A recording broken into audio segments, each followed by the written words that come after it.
हमारे देश में युवाओं को सेना में 4 साल के लिए भर्ती देने वाली योजना अग्निपथ के विरुद्ध विरोध के आज 6 दिन हो गए। सेना साफ कर चुकी है, अग्निपथ योजना पर कदम वापस नहीं खींचे जाएंगे। वायुसेना के बाद आज आर्मी ने भी अग्निपथ योजना के तहत भर्ती के लिए नोटिफिकेशन जारी कर दिया है। अग्निवीरों की भर्ती के लिए 1 जुलाई से रजिस्ट्रेशन शुरू होगा। इस पूरे विवाद में आज दस्तक उन बयानवीरों के खिलाफ आपको देनी है जिनकी बातें आग में तेल डालने का काम करती है।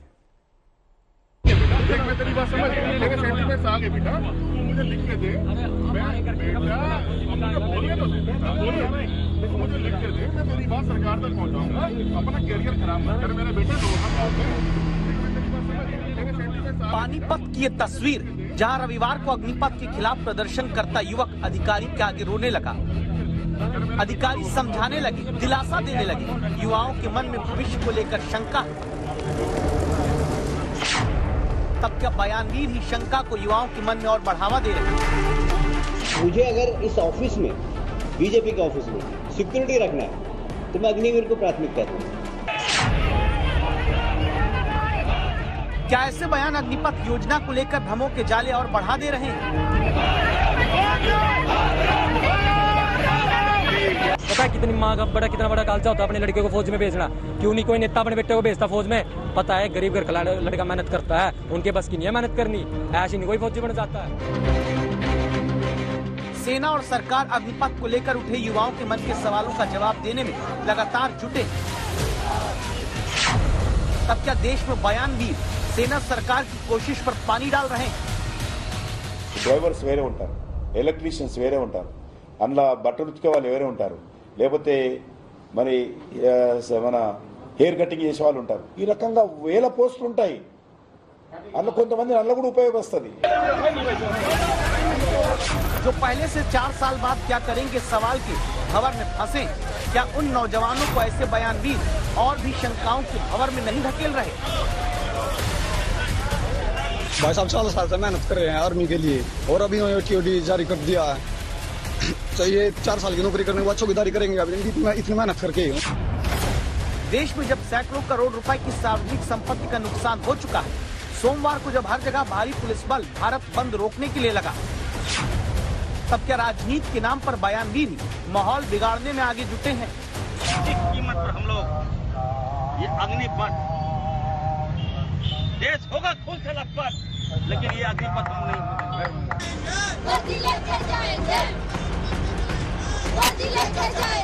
समस्या रोजगार, हकीकत बेरोजगारी, प्रदर्शन अग्निपथ पर। तब युवाओं को नौकरी देने के मुद्दे पर राजनीति हावी।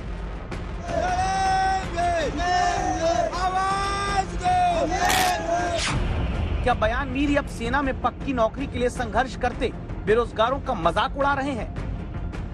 हमारे यहाँ अनिवार्यता नहीं है, जिसको आना वो आए। अगर आपको नहीं लगती चीज की मत आओ। भाई आपको बोल कौन रहा है आने के लिए? गांवों में किसान, गरीब घरों के बच्चे जिनके लिए सेना स्थायी नौकरी का सपना रहा, उनकी चिंताओं पर क्या ये बयानवीर नमक छिड़क रहे हैं? तैयारी करी, 4 साल की भर्ती मिलेगी। मैं भर्ती में लाग दूंगा, 6 महीने नौकरी नहीं कर पाऊंगा। मैंने सोचूंगा भाई मैं लाग गया, लेकिन उसके बाद क्या टेंशन होगी? अरे कभी 4 साल पीछे मैं कर दूँ, 25 में ना सिलेक्ट कर दूँ जी। मैं 25 साल का, मैं 21 साल का हूँ, 25-26 साल का मैं निकल का आऊँगा। 25-26 का निकल का मैंने 12th करा कि ग्रेजुएशन तो मैंने करी नहीं, आर्मी में ज्वाइन हो गया तो मैं ग्रेजुएशन आगे करूँगा। 2-3 साल की ग्रेजुएशन हो, तो ग्रेजुएशन करके मैं 30 साल का नौकरी कहाँ ढूंढूंगा? मैं ये कह रहा हूँ कि सारी सफलताएं जीवन की तैयारी, त्याग, तपस्या, इन चीजों से। देश में एक तरफ प्रशासन युवाओं को अग्निपथ पर समझाने में जुटा है, जानकारी दे रहा है ताकि स्थिति शांत हो। फिर क्या बयानवीर युवाओं को जिहादी बोलकर शांति भंग करना चाहते हैं? जिहादी मानसिकता के लोग हैं, समीकरणवादी लोग हैं, वैसे लोग अग्निपथ का विरोध कर रहे हैं। बिहार के कई यूनिवर्सिटी में 5-5 साल में 3 साल का बीए का डिग्री मिलता है लोगों को। ITI लोग पैसा देकर के डिग्री खरीदते हैं, डोनेशन देकर के इंजीनियरिंग में जाते हैं। मैं ट्रेनिंग भी दे रहा हूँ, मैं पैसा भी दे रहा हूँ, आगे आरक्षण भी दे रहा हूँ। फिर भी अगर विरोध हो रहा है तो कहीं न कहीं राष्ट्र विरोधी तत्वों का इसमें बोलबाला है। जिस बिहार में लगातार कई शहरों में इंटरनेट बंद करने की नौबत आई, क्या ऐसे बयानों से युवाओं का गुस्सा नहीं भड़केगा? क्या बयानवीर राजनीति के नाम पर लोकतंत्र की मर्यादा तक तोड़ दे रहे हैं? मुझे तो लगता है कि हिटलर का सारा इतिहास इसने पार कर लिया। मोदी हिटलर की राह चलेगा तो हिटलर की याद रख लो मोदी। जब सेना कह चुकी है कि अग्निपथ और अग्निवीर पर रोल बैक नहीं होना, तब क्यों जरूरी है ऐसे बयानवीरों का रोल बैक हो? आगे एक एक करके देखते जाइए।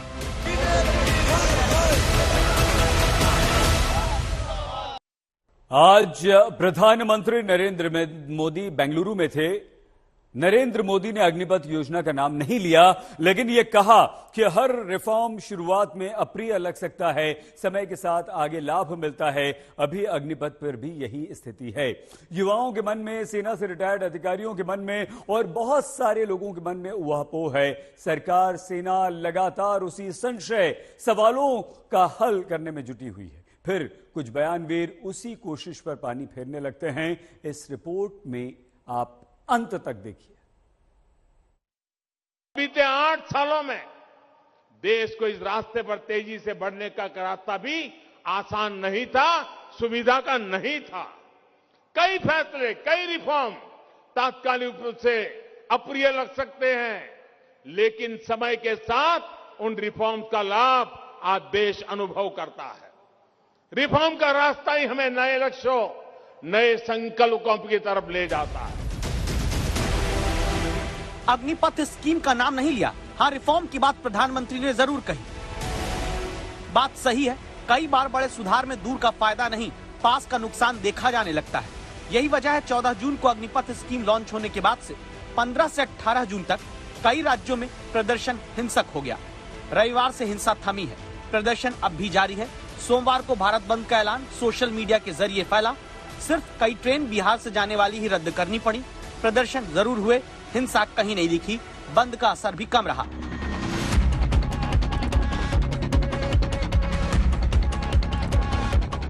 विरोध अब भी युवाओं का है, जिनके सीने में देश सेवा की आग हमेशा से धधकती रही, जो सड़कों पर उतरने से पहले अपने पैरों से हजारों किलोमीटर की दौड़ से सड़कें नाप चुके, जो अपने सीने पर देश के लिए गोली खाने के जज्बे से कभी टस से मस नहीं हुए। बस सपना यही देखा, नौकरी सेना की मिले, जब मिले स्थायी मिले। कि देश को जा रहे हैं जी, देश को ना जाएंगे तो और किसको जाएंगे? क्या नाम है, 4 साल में किसी पैसा जुगाड़ ना हुआ, पैसा ना हुआ। हमारा बाप गरीब आदमी है, किसान आदमी है, पैसा ना हुआ, कौन देगा किताने को? 4 लाख रुपए वो देंगे महीना के, 2 लाख रुपए का तो हम काजू बादाम किस फीसद न खा गए वहां जगह। खाने की बात ऐसी है, अगर 4 लाख में हम ये सब करना चाहते हैं, परमानेंट जॉब दो, देश के हित में हम मरने को तैयार जा रहे हैं, हर चीज करने को तैयार जा रहे हैं। अब 4 साल की थोड़ी ना जा रहे, 4 साल की जॉब चाहिए तो अपने कहीं बेरा उसमें 8-10 रात ड्यूटी कर लेते जी हम। सेना और सरकार भरोसा देते हैं 4 साल बाद रोजगार के तमाम बड़े अवसर इन युवाओं के पास होंगे।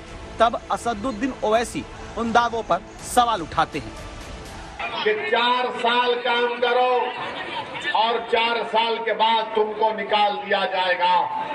देश के प्रधानमंत्री, ये युवा जो फौज में जाते हैं वो इसलिए जाते हैं कि देश की सेवा करें।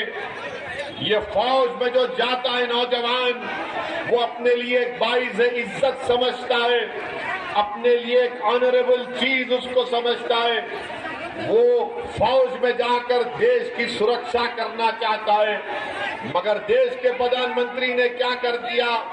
देश के प्रधानमंत्री ने कहा कि ये आपको कॉन्ट्रैक्ट के ऊपर लिया जाएगा, 4 साल काम करो और 4 साल के काम करने के बाद तुमको हम चौकीदार की नौकरी दे देंगे। जिन्हें नाम दिया जा रहा अग्निवीर, जिनकी भर्ती योजना का नाम अग्निपथ, क्या वही नौजवान 4 साल बाद चौकीदार की नौकरी के लिए होंगे? ओवैसी ने ऐसी बात क्यों कही? क्या ओवैसी भ्रम में डालते हैं? क्या सिर्फ राजनीति के नाम पर बरगलाते हैं? सवालों को समझने के लिए मध्य प्रदेश चलते हैं। यहाँ बीजेपी के महासचिव हैं कैलाश विजयवर्गीय। अग्निवीरों की भर्ती से पहले बयानवीर ये खुद बन गए। यदि वो 21 साल में भी भर्ती होता है, 4 साल काम करता है तो 25 साल। 25 साल में जब वो बाहर निकलेगा तो उसको 11 लाख रुपए उसके हाथ में होंगे। और अग्निवीर का एक छाती पर तगमा लगा के घूमेगा। किसी भी मुझे अगर इस ऑफिस में, बीजेपी के ऑफिस में सिक्योरिटी रखना है तो मैं अग्निवीर को प्राथमिकता दूंगा। जिन्हें सेना सरकार कहती है कि 4 साल बाद मल्टीनेशनल कंपनी से लेकर केंद्रीय अर्धसैनिक बल और राज्य पुलिस में मौके मिलेंगे, उन्हें ही कैलाश विजयवर्गीय किस आधार पर बीजेपी दफ्तर में चौकीदारी में प्राथमिकता की बात कहते हैं? ये सवाल केंद्रीय मंत्री और पूर्व सेना प्रमुख जनरल वीके सिंह से पूछा गया। देखिए, उन्होंने मजाक किया होगा, ऐसा नहीं है। क्या वाकई ये मुद्दा ऐसा है जहां मजाक किया जाए? जब देश में युवाओं में आक्रोश हो, कानून और शांति व्यवस्था पर चुनौती हो, तब क्या मजाक एक जिम्मेदार नेता को करना चाहिए? सवाल ये भी, क्या केंद्रीय मंत्री जी किशन रेड्डी ने भी मजाक किया? इनके बयान को सुनिए। డ్రైవర్స్ వేరే ఉంటారు, ఎలక్ట్రీషియన్స్ వేరే ఉంటారు, అందులో బట్టలు ఉతికే వాళ్ళు వేరే ఉంటారు, లేకపోతే మరి మన హెయిర్ కటింగ్ చేసే వాళ్ళు ఉంటారు. ఈ రకంగా వేల పోస్టులు ఉంటాయి. అందులో కొంతమంది అందులో కూడా ఉపయోగపడుతుంది. अब आप सोचिए, एक तरफ सेना के अधिकारी हैं, युवाओं को भरोसा देते हैं कि 4 साल बाद चिंता नहीं करनी होगी, अच्छे रोजगार के मौके मिलेंगे। जब ये मतलब युवक 25 साल का बाहर आएगा, ये स्किल तो होगा ही होगा। सबसे जरूरी स्किल एक इंसान को चाहिए, discipline. He will be ready with the discipline. आप किसी इंडस्ट्रियल से पूछ लीजिए, भाई तेरे को क्या चाहिए, बोले यार डिसिप्लिन हो गया मेरा, 60% जॉब इज ओवर, मैं उसको ब्रिजिंग कोर्स करके दूंगा, कुछ ट्रेनिंग करके दूंगा, सो दैट वो मेरे काम आ सके। ये सब करेंगे। फिर क्या बयानवीर सेना सरकार की कोशिश पर पानी फेरकर युवाओं को वापस शंका के दलदल में धकेल रहे हैं? गृह राज्य मंत्री जी किशन रेड्डी जी ने कहा कि जो आर्मी की रिक्रूटमेंट के लिए ट्रेनिंग ले रहे हैं, उनको बाल काटने का, बिजली की रिपेयर करने का, ड्राइवरी करने का, और वो तमाम काम दिए जाएंगे। कैलाश विजयवर्गीय कहते हैं कि उनको हम अपने भारतीय जनता पार्टी के कार्यालय के बाहर चौकीदारी करवाएंगे। ये अपमान क्यों करते हैं भारत के नौजवान का? ट्रेनिंग वो फौज में भर्ती होकर देश की सीमाओं की रक्षा करने की ले रहे हैं। आप उनको चौकीदारी करवाएंगे, आप उनको बाल कटवाएंगे, आप उनसे कपड़े धुलवाएंगे, आप उनको ड्राइवरी करवाएंगे, और प्रधानमंत्री ने तो पहले ही अपनी नीयत स्पष्ट कर दी थी कि पकोड़ा तलिए। तो ये एक भद्दा मजाक किया जा रहा है हमारे नौजवानों के साथ। चौकीदारी करना बुरा नहीं, चौकीदारी का काम छोटा भी नहीं, लेकिन सेना की भर्ती के लिए तैयारी करने के बाद, 4 साल अग्निवीर बनने के बाद, अगर चौकीदारी, बाल काटने वाले, ड्राइवर के स्किल की बात सियासत के बयानवीर करते हैं, तो ये गुड़ दिखाकर ईंट मारने जैसा है।